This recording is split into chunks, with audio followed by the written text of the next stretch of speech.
everyone, I'm Teresa, and this month we're learning from the Bible about contentment.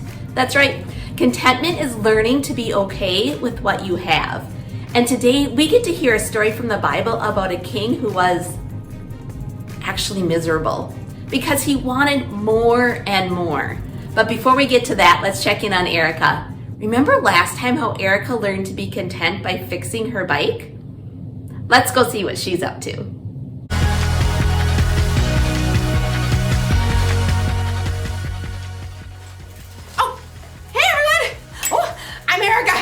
I hope you don't mind I get into shape while we do this. Exercise is important, or of course. I mean, I'd rather be riding my bike outside right now, but the weather isn't cooperating. But that's okay, because I can ride this bike inside. Ooh, see that? I'm showing contentment. Contentment is learning to be okay with what you have. So, I'm okay with this stationary bike. They've made all kinds of advancements with stationary bikes. I want one of those bikes that has all those different settings where you can make it feel like you're going like uphill or downhill. Whee! No, you know what I really want? I want one that has a TV screen in the front so it looks like you're riding a bike through mountains or next to the ocean. Maybe I can use my laptop! Paris, France. C'est magnifique! Ooh! I want a bike that comes with a built-in trainer! Someone to pump me up while I ride! Come on, Erica! You can do it! That bike won't pedal itself! Yeah! Move! I can do it! Move! Yell me some more! Too bad all I got is this old thing. All it does is pedal. In today's story, we'll hear about a king who always wanted more and more and more. I kind of feel like him right now. It's not fun. What are you slowing down for? You've got to keep moving if you're going to make it all the way to Paris. You want to see the Eiffel Tower, don't you? Oui. I can hear you. Move. I will. Move. See you in Paris. Move. Woo! The Bible. It's 66 books of history, stories, letters, and poetry that fit together to form God's one big story. The epic adventure of how He created us and loves us so much that He made a way to rescue us. As we travel through the Bible, from Genesis to Revelation, we discover people who met God and found their lives changed forever. Now, for an amazing story. Inspired by the book of 1 Kings, chapter 21. After David and Solomon, many kings ruled the lands of Judah and Israel. Some of them listened to God, but most did not. King Ahab was worse than any other king of Israel before him. He only thought of himself and did exactly as he wanted to do. Do exactly as I want. Yes, Your Highness. What do you want? 4 calling birds, 3 French hens, 2 turtle doves, and 1... Oh, it escapes me. Just bring me some pears flambé. No one ever said no to King Ahab, not even his wife, Queen Jezebel. Am I the most fabulous king to ever rule this land? Yes, of course, because you have me. King Ahab was certain he had everything he could ever want. That is, until he took a drive into the neighboring town of Jezreel. Ooh, just look at that lovely vineyard. It is perfection. Stop at once. King Ahab examined the green leafy vines and the heavy bunches of grapes. What fantastic fruit. The soil must be excellent. You, over there. Who? Me? Who, me, your majesty? Who, me, your majesty? Of course, you. Do you own this fine vineyard? I do, your majesty. Excellent. You must sell it to me at once, and I shall turn it into a vegetable garden. No. Excuse me? Your majesty? I'll pay good money. I'll trade you a better vineyard. I said no. Your Majesty, may the Lord keep me from giving you the land my family handed down to me. You? What? No! King Ahab was enraged. When he returned to the palace, he threw himself down on his bed and refused to eat anything, even date cakes dipped in honey.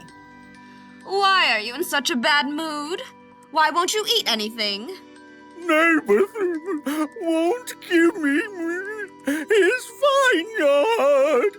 Oh, snap out of it. You're the king. I'll get you that vineyard. Queen Jezebel was just as bad as her husband, or maybe worse. She wrote a letter to the leaders of Naboth's town. Here is your mission, which you must accept. Number 1, announce a special day and give Naboth an important seat. 2, have 2 bad guys sit across from Naboth and claim that he cursed God and the king. 3, drag Naboth out of the city and throw stones at him until he dies. That should clear. Queen Jezebel sent her message, and the leaders of Naboth's town followed it to the letter. Tell the queen, mission accomplished. Queen Jezebel was delighted by this terrible news and immediately went to find King Ahab. Oh, woe is me. Naboth won't give me. Get up! Take over Naboth's vineyard. He's dead. What? Mine! All mine! King Ahab ordered his chariot and set off at once for Jezreel. We'll rip out these annoying vines, plant peas, parsnips, potatoes. But even as Ahab garden partied, God spoke to the prophet Elijah. Go down to see Ahab. You will find him in Naboth's vineyard. Ahab has gone there to take it over. God gave Elijah a special message for the king.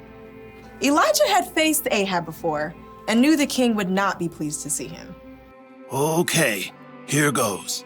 Elijah traveled to Jezreel and found Ahab in the vineyard. Pull out that row of vines. Dig up the soil. King Ahab.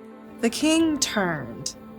His eyes narrowed as he spied Elijah. My enemy, you found me. The Lord says, haven't you murdered a man? Haven't you taken his property? No, not me personally. And now he doesn't need it anymore. So You've done what is evil in the sight of the Lord. The Lord says, I am going to bring horrible trouble on you. You have caused Israel to sin. Oh. For once, Ahab listened to a message from God. He tore his clothes, a sign of great sorrow for what he had done. He put on the clothing people wore to show sadness. No food. Not even date cakes dipped in honey? Not even date cakes dipped in honey. King Ahab and Jezebel had made themselves miserable, taking more and more. And in the end, both of them paid for it.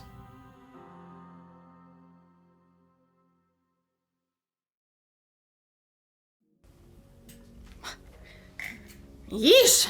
King Ahab really wanted Naboth's vineyard. It's okay to want things, but Ahab wanted it so badly that it made him miserable. He even refused to eat. Has it ever happened to you? Have you ever wanted something so badly that it was all you could think about? Maybe it made you like super sad when you couldn't get it. Or maybe you threw a tantrum. If that sounds like something you might do, you may need a little help with contentment. Wanting things is fine. It gives you something to work toward or to look forward to. But when you want more and more and more and more, it can make you feel like Ahab. Miserable. Jesus once said, watch out! Be on guard against wanting to have more and more things. Life is not made up of how much a person has. Jesus knew there is so much more to life than the stuff we have. There are memories to be made, adventures to be experienced. Ooh! There are relationships to be grown with God and with others. These are things that will last long after the stuff we wanted has broken or gone out of style. So it's okay to want things, but here's the one thing to remember. Wanting more and more can make you miserable. So maybe one day I'll get a stationary bike with a few bells and whistles. But in the meantime, I'll ride this one and imagine it's springtime in Paris. Move, move, move! My imagination is very vivid. Au revoir!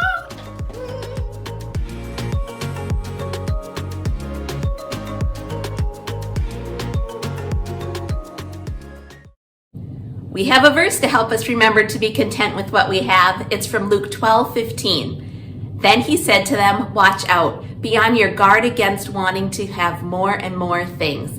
Life is not made up of how much a person has.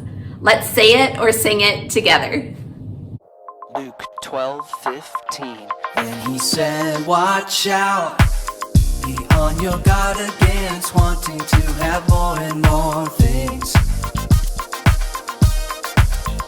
Life is not made up of how much a person has.